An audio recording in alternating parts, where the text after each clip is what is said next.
सहना भवतु सहनौ भुनक्तु सह वीर्यं करवावहै तेजस्विनावधीतमस्तु मा विद्विषावहै।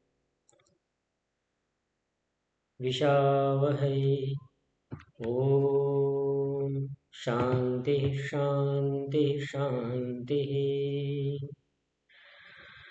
मनुस्मृति की इस कक्षा में आप सभी का हार्दिक स्वागत अभिनंदन है। मनुस्मृति के इस कक्षा के अंतर्गत हमने श्लोक संख्या 195 से लेकर के 197 तक के श्लोकों पर विचार किया है। अध्याय 7 के अंतर्गत मनुस्मृति के इस अध्याय 7 में जिन श्लोकों पर हमने कल विचार किया था उसमें एक राजा के लिए, अधर्मी राजा के प्रति कहा गया था कि उपरुद्ध्या रीमासी राष्ट्रम चास्योपपीडयेत् दूषयेत् चास्य सततम यवसानोदकेन्धनम। शत्रु को घेर करके उसकी जीवन रेखा को चलाने वाले जो साधन हैं, अन्न है, जल है, चारा है, ईंधन है, इनको नष्ट कर देना चाहिए, इनको खत्म कर देना चाहिए, इनको बाधित कर देना चाहिए। तो ये प्रथम श्लोक में यानी कि 195 नंबर के श्लोक में विचार। उसके बाद अगले श्लोक में कहा गया था कि भिन्द्याच्चैव तड़ागानि प्राकार परिखास्तथा समवस्कन्धयेच्चैनं रात्रौ वित्रासयेत् तथा। इस श्लोक में बताया कि उसकी सुरक्षा व्यवस्था को तोड़ देना चाहिए। क्या करना चाहिए? उसके सुरक्षा व्यवस्था को तोड़ देना चाहिए और लगातार दबाव बनाना चाहिए। ठीक है। और उस राजा को भयभीत रखते हुए मानसिक रूप से कमजोर करते रहना चाहिए। तो बाहर से भी और भीतर से भी उसको कमजोर बनाने के लिए यहाँ महर्षि मनु ने, ताकि वो कमजोर हो जाए और हम आसानी से उस पर कब्जा कर सकें, उसको अधिकार में ले सकें। उसके बाद फिर अगले श्लोक में कहा गया था उपजप्यानुपजपेत् बुद्धेतैव च तत्कृतं युक्ते च दैवे युद्धेत जय प्रेप्सु रपेत भी। उसके अमात्यों में भी फूट डाल देनी चाहिए। उसके जो मंत्रीगण हैं, अमात्यगण हैं, और उनकी योजनाओं को जान लेनी चाहिए और सही समय पर सही रणनीति अपनाते हुए आक्रमण कर देनी चाहिए। तो जड़ वस्तुओं को भी नष्ट भ्रष्ट कर देना अथवा अपने अधिकार में ले लेना, और जो चेतन वर्ग हैं, अमात्य आदि मंत्रीगण आदि हैं, उनको भी, उनमें भी फूट डाल देना, उनको भी अपने अधीन कर लेना, अपने कंट्रोल में कर लेना अथवा अपने अनुसार बना लेना। तो ये एक प्रकार से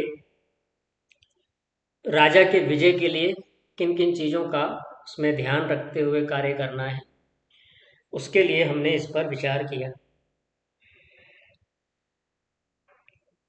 उसके बाद फिर अगले श्लोक में जो हम पढ़ेंगे 128 नंबर का श्लोक है। इसमें युद्ध से पूर्व, क्योंकि युद्ध तो एक अंतिम उपाय होता है, उससे पहले भी बहुत सारी चीज़ें की जाती हैं।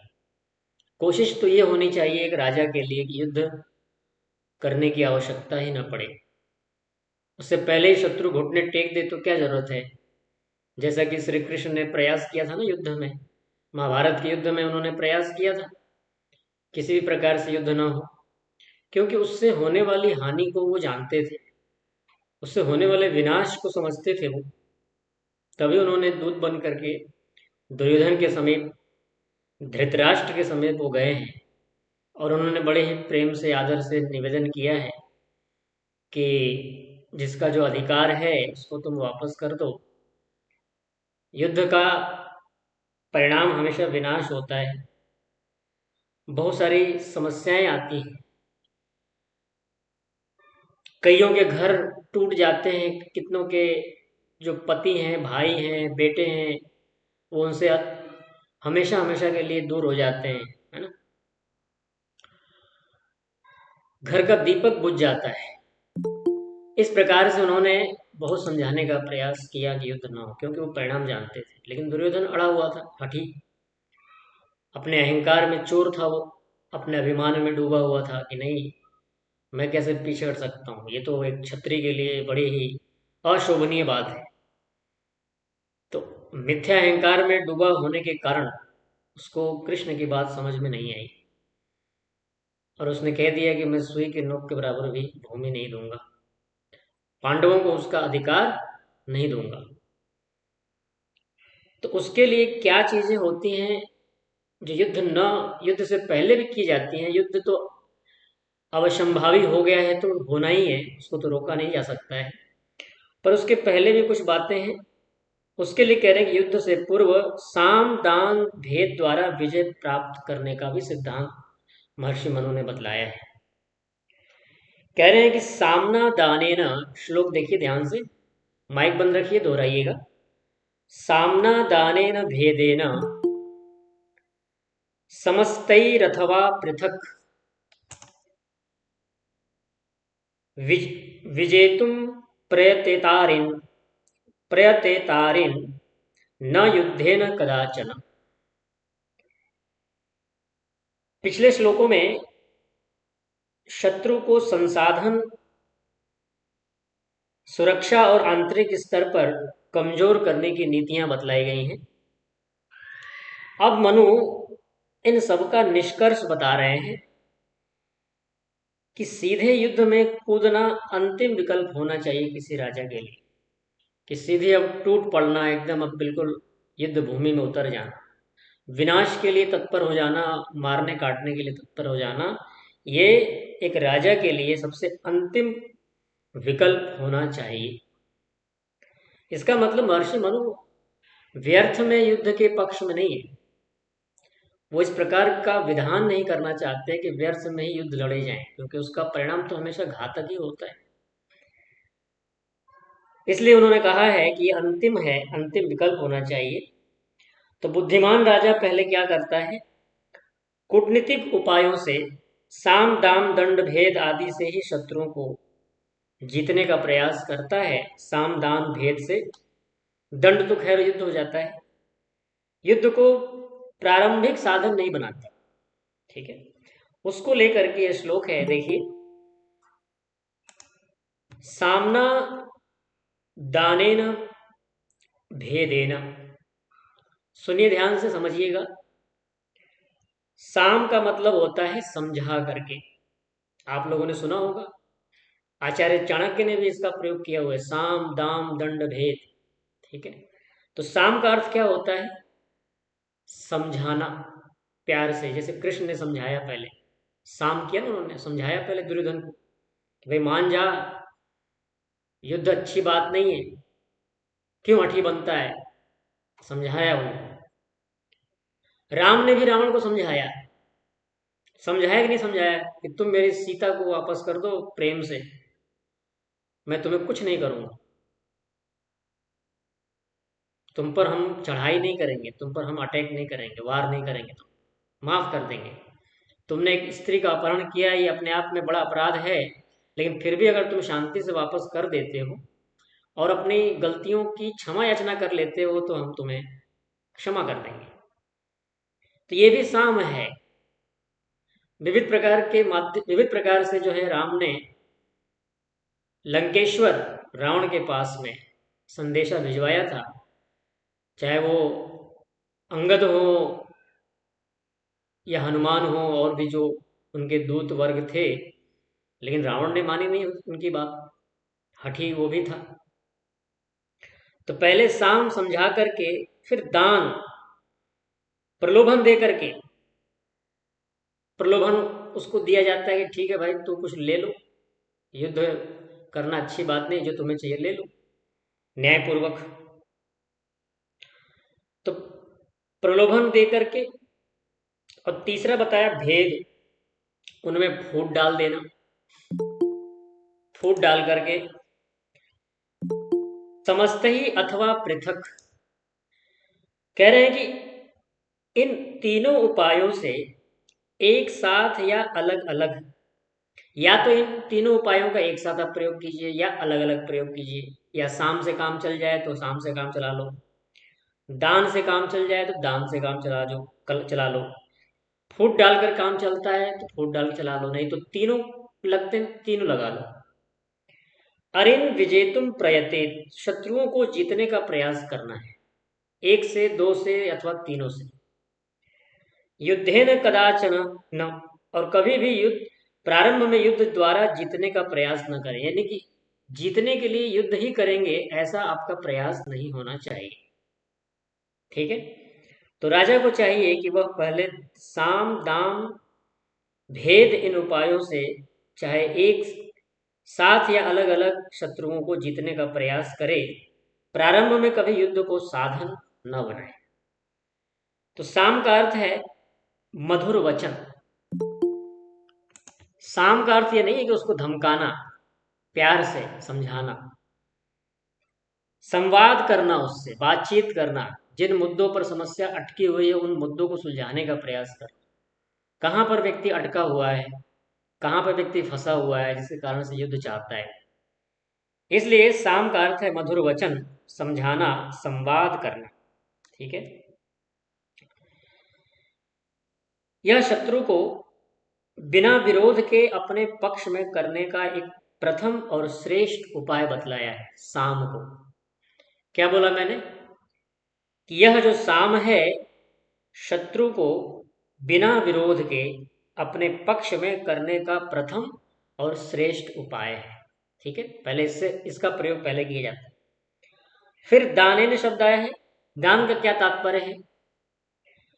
लाभ, पद, धन या सुविधा दे करके शत्रु को संतुष्ट करना, अथवा अथवा अपने अनुकूल बना लेना, है ना। संतुष्ट करने का मतलब क्या होता है? अपने अनुकूल बना लेना, अथवा अपने अनुकूल बनाने का प्रयास करना। ये तब प्रयोग होता है जब केवल समझाने से कार्य सिद्ध ना हो। कड़ी ध्यान दीजिए, जब समझाने से बात न बने तो फिर दाम, यानी कि दान की बात आती है, उसको कोई लाभ दिया जाता है, उसको कोई पद दिया जाता है कि भाई तुमको हम ये पद दे देंगे, उसको धन दिया जाता है या कोई विशेष प्रकार की सुविधाएं दी जाती हैं। इन सबको दे करके उसको अपने अनुकूल बनाने का कार्य किया जाता है। ठीक है। फिर तीसरे नंबर पे आता है भेदेन। भेद का अर्थ होता है शत्रु के भीतर मतभेद उत्पन्न कर देना। दोहराइए, क्या बोला मैंने? शत्रु के अंदर मतभेद उत्पन्न कर देना, उसके एकत्व को तोड़ देना, उसके संगठन को तोड़ देना। यानी अगर वो एकत्रित हो, संगठित हो, तो हम हमारे लिए कठिन है उस पर विजय प्राप्त करना। तो यह उपाय शत्रु की आंतरिक शक्ति को कमजोर करने वाला होता है ना। फिर कहा कि समस्त ही अथवा पृथक, इन उपायों को परिस्थिति के अनुसार एक साथ भी प्रयोग किया जा सकता है और अलग अलग भी प्रयोग किया जा सकता है। ठीक है। तो ये जो फ्लेक्सिबिलिटी है, यही राजा की सफल रणनीति मानी जाती है। ठीक है। तो कहा कि विजेतुम प्रयतेत अरीन, शत्रु को अपने अधीन कर लेना, नियंत्रित कर लेना या सहयोगी बना लेना, ये इसका अर्थ है विजेतुम का अर्थ। तो मनु यहाँ स्पष्ट रूप से कहना चाहते हैं कि युद्धे न कदाचन, न कदाचन, युद्ध को पहला विकल्प कभी न बनाएं। ये अंतिम उपाय माना गया है। जब अन्य सभी साधन असफल हो जाएं, फेल हो जाएं, तब जाकर के ये युद्ध की बात आती है, युद्ध का प्रसंग जुड़ता है। ये श्लोक जो है संपूर्ण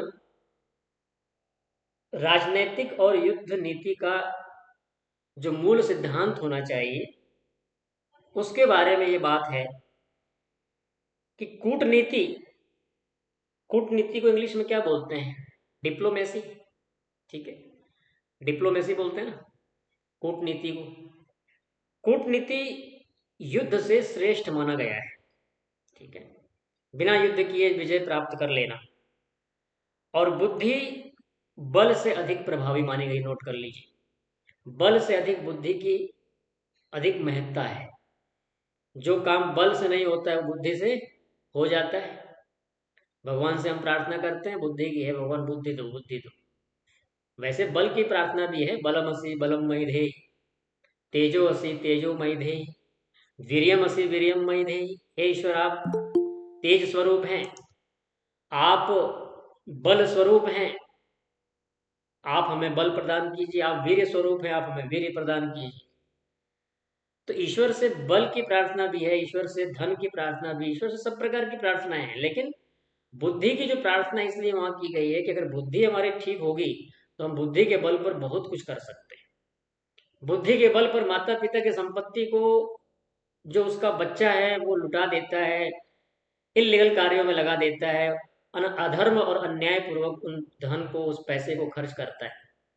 लेकिन अगर उसके पास बुद्धि है, सात्विक बुद्धि है, मेधा बुद्धि है, तो थोड़े से धन को भी वो बहुत बड़ा कर देता है, उसकी बहुत वृद्धि कर देता है और उस धन को अच्छे कार्यों में लगाता है।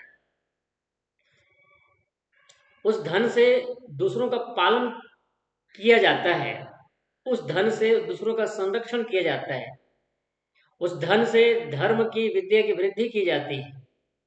ये बुद्धि का कमाल है। इसलिए कहा कि बुद्धि बल से अधिक प्रभावी है।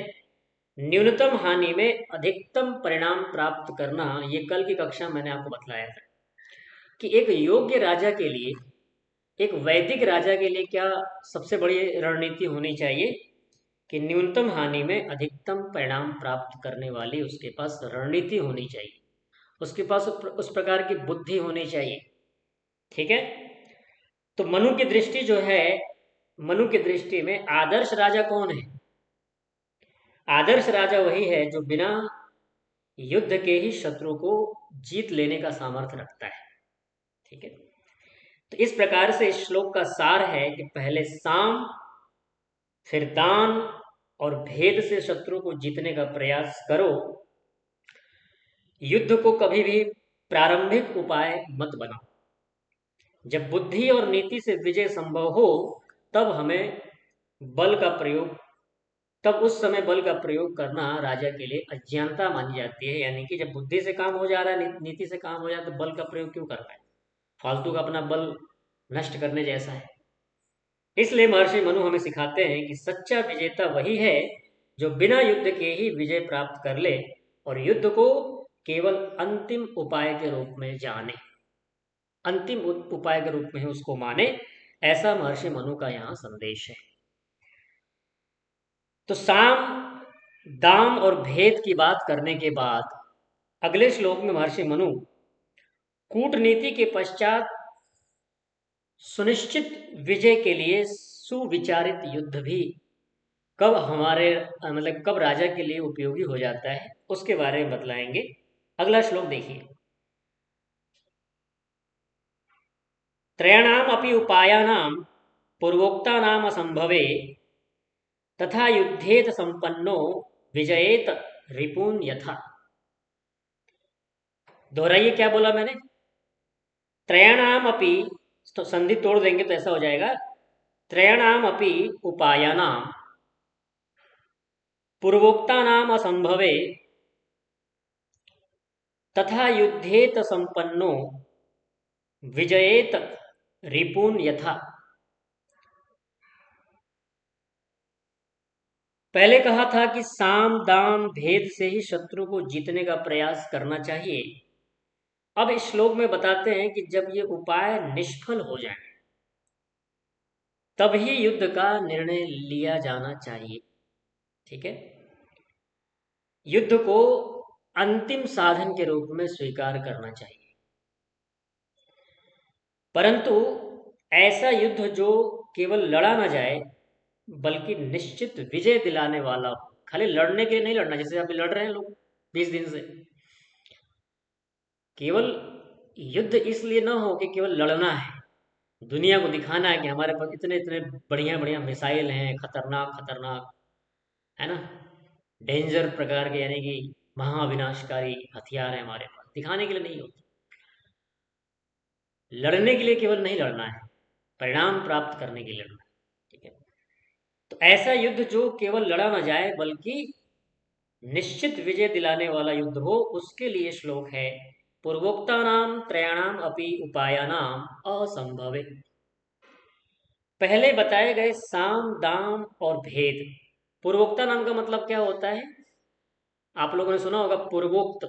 पूर्वोक्त का मतलब क्या होता है? पूर्व उक्त, संधि हो गया तो बन गया पूर्वोक्त।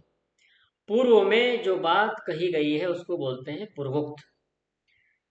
तो चूंकि पूर्वोक्ता नाम में षष्ठी का बहुवचन है, तो चूंकि साम दाम और भेद ये तीन चीजें हैं, इसलिए बहुवचन में प्रयोग हुआ है कि पहले बताए गए साम दाम और भेद, इन तीनों उपायों के असफल हो जाने पर, उपाय नाम असंभवे, असफल हो जाने पर संपन्न तथा युद्धेत, सभी प्रकार की तैयारी, ठीक है, सभी प्रकार की तैयारी करके, साधन योजना और शक्ति से युक्त होकर के, और उसी प्रकार सुविचारित ढंग से युद्ध करे, यथा रिपुन विजयेत, जिससे कि शत्रुओं पर निश्चित रूप से विजय प्राप्त किया जा सके। तो महर्षि मनु कहते हैं कि जब साम दाम और भेद से सफलता न मिले, तब राजा को पूर्ण तैयारी के साथ ऐसा युद्ध करना चाहिए जिससे कि विजय निश्चित हो। महर्षि मनु 7वें अध्याय के इस 200 नंबर के श्लोक में कहते हैं, एक नीति बतला रहे हैं कि युद्ध न तो जल्दबाजी में करनी चाहिए और न ही कमजोरी में उसको टालना चाहिए। कमजोरी में टालने का मतलब वो असामर्थ्य जो है उसमें तो चलो प्रतीक्षा करनी चाहिए, पर वो अलग प्रसंग में कह रहे हैं कि जल्दबाजी में भी युद्ध नहीं करना चाहिए। हड़बड़ी में आकर के बस छेड़ दिया जाओ, सेना को ऑर्डर दे दिया जाओ ठोको उनको, परिणाम उसका विपरीत आ जाए तो हानि किसकी होगी। इसलिए कहा कि जल्दबाजी में ना हो और ना उसको टाला जाए, बल्कि जब सभी उपाय समाप्त हो जाएं, तब उसे पूर्ण तैयारी और स्पष्ट विजय लक्ष्य के साथ उसको पूर्ण करने का प्रयास करना चाहिए। क्यों? क्योंकि युद्ध केवल लड़ने के लिए नहीं होता है। क्यों होता है युद्ध? युद्ध जीतने के लिए होता है। ठीक है। इसलिए कह रहे हैं कि पूर्वोक्ता नाम त्रयाणाम अपि उपायानाम असंभवे, युद्ध तभी उचित होता है जब साम दाम भेद तीनों उपाय विफल हो जाते हैं। सबसे पहले 3 उपाय करने होते हैं। यहां पर अपि शब्द आया है। अपि का अर्थ होता है भी। ठीक है, संस्कृत में अपि को क्या बोलते हैं? भी।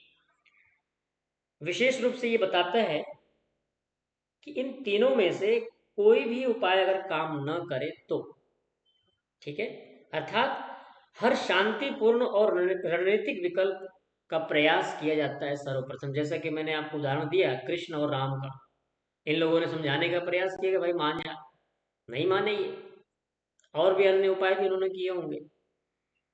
तो हर विकल्प जब समाप्त हो जाता है तो उसके बाद विवशता में लिया गया जो विवेकपूर्ण निर्णय होता है वो युद्ध का परिणाम, यानी कि वो युद्ध के रूप में देखा जाता है।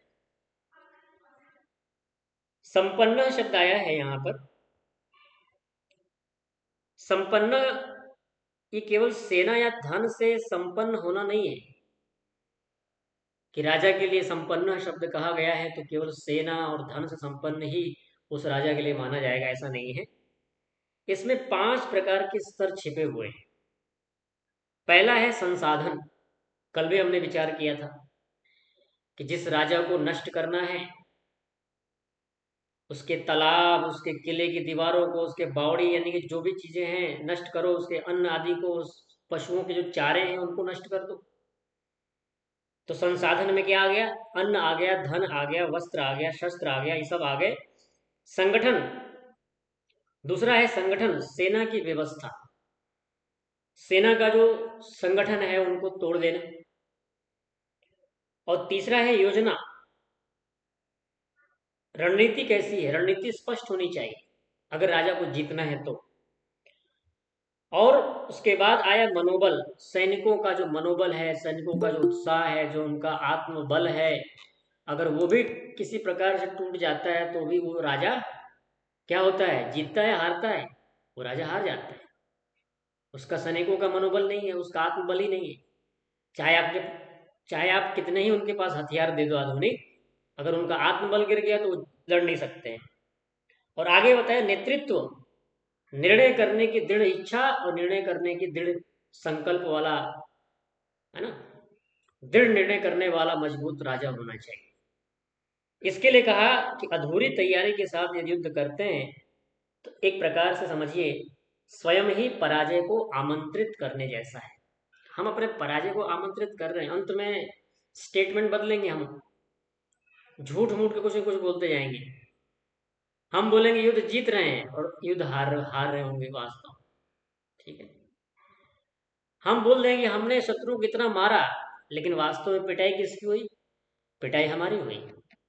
पाकिस्तान बोलता है ना कि हमने इतने मारे, ये मारे, वो मारे, और अगले दिन मीडिया में आता है खुद ही चिल्ला रो रहा होता है कि हमारे ये कर दिया उन्होंने, इंडिया वालों ने हमारे ये ठोक दी, हमारी ये फोड़ दी, है ना, और चिल्लाता है कि हमारा कोई कुछ नहीं कर सकता है। जब मीडिया में आता है तो फिर उनकी जुबान नहीं खुलती है, फिर वो खुद ही चिल्लाते हैं अगले दिन, अरे हमारा ये नष्ट कर दिया, हमारा ये उड़ा दिया। तो वो तो खुद ही सिद्ध कर देते हैं कि हाँ हम मारे गए, हम पिटे गए हैं अच्छी तरह से। तो वो है कि चलो वो तो उनकी बात हो गई जो अधार्मिक लोग हैं। एक धार्मिक राजा भी अगर सही तरीके से प्लानिंग नहीं करता है, योजना नहीं बनाता है, तो उसके पास साधन होते हुए भी वो पराजित हो जाता है। तो नियंत्रित और योजनाबद्ध जो युद्ध होता है वही एक राजा को विजय दिलाने वाला होता है। अव्यवस्थित रूप से आक्रमण करने मात्र से विजय प्राप्त नहीं होती है। आज के वर्तमान समय में आप ले सकते हैं यथा रिपुन विजयित, यहाँ सबसे महत्वपूर्ण लक्ष्य बताया गया है कि विजय, युद्ध केवल संघर्ष नहीं बल्कि परिणाम उन्मुख क्रिया है, परिणाम को देखते हुए क्रिया करनी होती है, परिणाम कैसा होना है। इसलिए ऐसा युद्ध ही करना चाहिए जिसमें जीत की संभावना स्पष्ट हो और सुनिश्चित हो। जो युद्ध केवल लड़ा जाए पर जीता न जाए, वो युद्ध नीति के विरुद्ध माना जाता है। नोट कर लीजिए क्या बोला मैंने, जो युद्ध केवल लड़ा जाए पर जीता न जाए, वो युद्ध नीति के विरुद्ध माना जाता है। ठीक है, इस प्रकार से यह श्लोक मनु की संपूर्ण युद्ध नीति का एक निष्कर्ष है कि पहले कूटनीति, साम दाम भेद के रूप में, फिर पूर्ण तैयारी करना, और अंत में सुनिश्चित विजय हेतु युद्ध करना, ये युद्ध अंतिम साधन के रूप में बतलाया है। परंतु जब किया जाए तो अपरिहार्य और निर्णायक होना चाहिए, यानी अंतिम जब युद्ध करना ही शेष रह जाए तो वो कैसा होना चाहिए, निर्णायक होना चाहिए, व्यवस्थित होना चाहिए, पूर्व तैयारी के साथ होना चाहिए। केवल भावनात्मक रूप से या छल बल, या कहने कहने का मतलब ये है कि दिखावे के लिए नहीं होना चाहिए।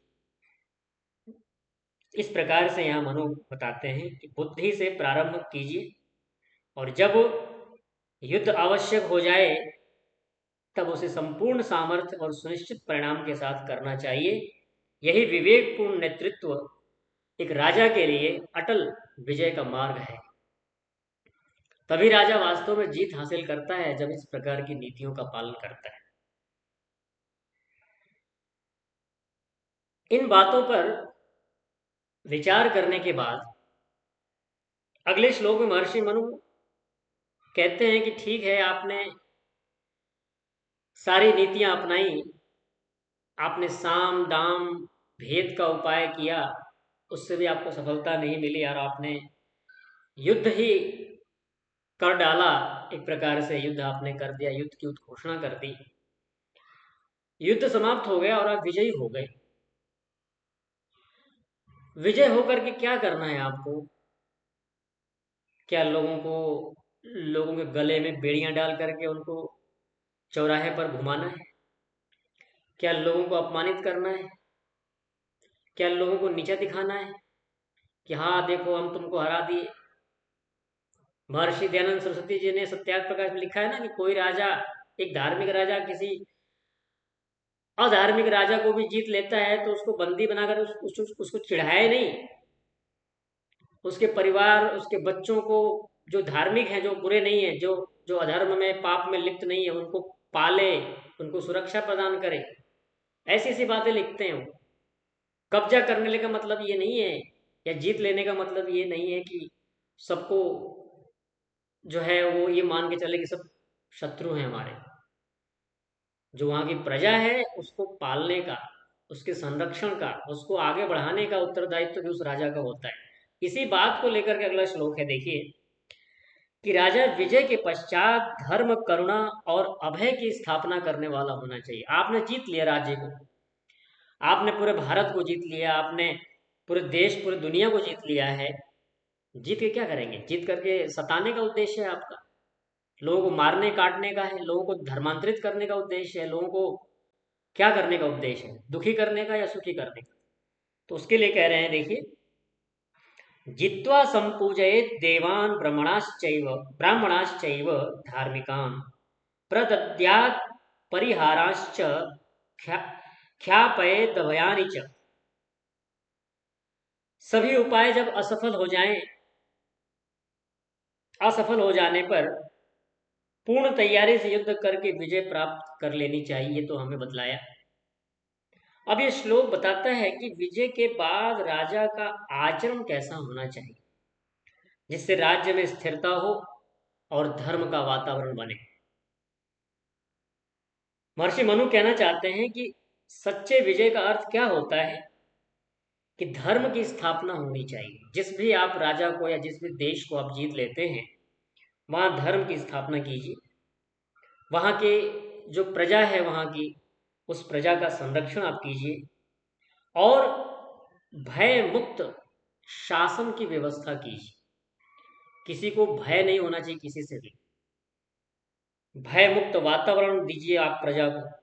उसके लिए कह रहे हैं कि जित्वा, जित्वा का मतलब क्या होता है? विजय प्राप्त करके। धार्मिकान देवान ब्रह्मणान एवं संपूजय, धर्मनिष्ठ वेदज्ञ ब्राह्मणों का सम्मान और पूजन करना चाहिए। जो धर्मनिष्ठ वेदज्ञ ब्राह्मण वर्ग है,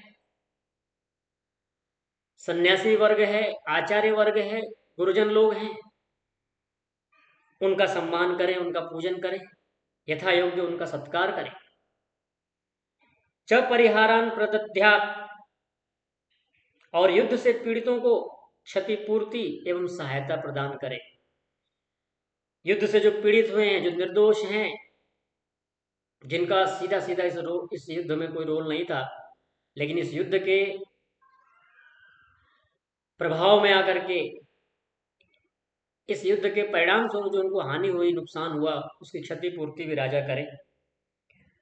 अभयानी ख्यापय, तथा सबके लिए निर्भयता की घोषणा करे तुरंत, कि आप लोग निश्चिंत रहें, इस देश पर हमने कब्जा जो की है, किसी को सताने के लिए नहीं, किसी को मारने के लिए, किसी को लूटने के लिए, किसी का अपहरण करने के लिए नहीं। हम यहाँ एक शांति की स्थापना करने जा रहे हैं, एक धर्म की स्थापना करने जा रहे हैं, जिसमें आप पूर्ण स्वतंत्रता के साथ, पूर्ण आज़ादी के साथ, आप धर्म पूर्वक, न्याय पूर्वक, सुख पूर्वक आप लोग जी सकेंगे। आपको किसी भी प्रकार के भय, आपके अंदर, अपने अंदर भय पालने की आवश्यकता नहीं है। किसी भी प्रकार से आपको डरने की आवश्यकता नहीं है। हम आपको ऐसा भयमुक्त वातावरण देंगे जिसमें पूर्ण शासन की व्यवस्था होगी, जिसमें कानून का राज होगा। कोई भी अन्यायकारी व्यक्ति, अत्याचारी व्यक्ति आपको परेशान नहीं कर सकता, आपका अधिकार छीन नहीं सकता है। आप चाहे कुछ भी हो, आप चाहे व्यापारी हो, आप चाहे सेवक वर्ग हो, कोई भी हो, ब्राह्मण हो, क्षत्रिय हो, हर किसी को पूर्ण सुरक्षा मिलेगी। यह आश्वासन सर्वप्रथम राजा देता है विजय के बाद।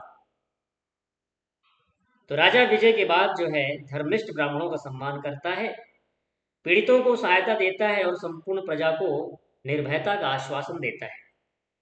मनु यहाँ विजय के बाद वास्तविक धर्म क्या होना चाहिए उसके बारे में बतलाएं कि धर्म, न्याय और शांति की स्थापना सर्वप्रथम राजा करे, जहां प्रजा भयमुक्त और संरक्षित हो। यही राजा की सच्ची विजय है।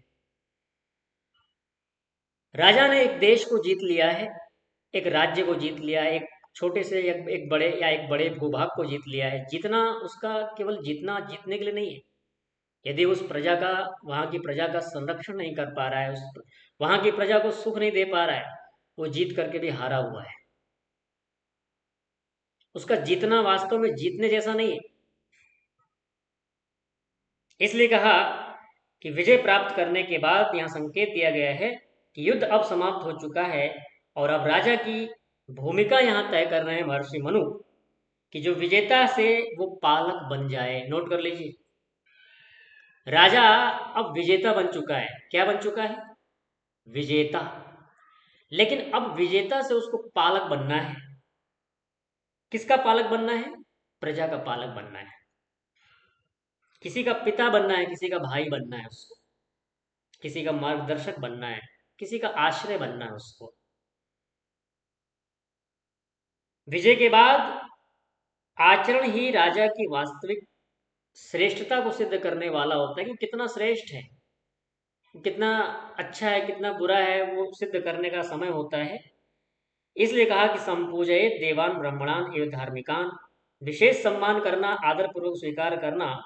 कह रहे हैं कि ये जो ब्राह्मण हैं, जो धर्म आचरण करने वाले हैं, वेदज्ञ हैं, समाज के जो मार्गदर्शक माने जाते हैं, उनका सम्मान होना चाहिए। ठीक है। विजय के बाद सबसे पहले धर्म की स्थापना करनी चाहिए, क्योंकि राज्य को स्थिरता देने का काम धर्म ही करता है। धर्म एव हतो हंति, धर्मो रक्षति रक्षितः। धर्म को यदि कोई मारता है तो धर्म उस व्यक्ति को मार देता है। धर्म की आप रक्षा करते हैं, धर्म आपकी रक्षा करता है। ठीक है। इसलिए हमें धर्म की सुरक्षा करनी चाहिए, इसलिए हमें विद्या की सुरक्षा करनी चाहिए, इसलिए हमें ज्ञान की सुरक्षा करनी चाहिए, इसलिए हमें सन्यासियों की सुरक्षा करनी चाहिए, इसलिए हमें आचार्यों की सुरक्षा करनी चाहिए, जो इस विद्या को, इस धर्म को सुरक्षित रखने के लिए कार्य करते हैं।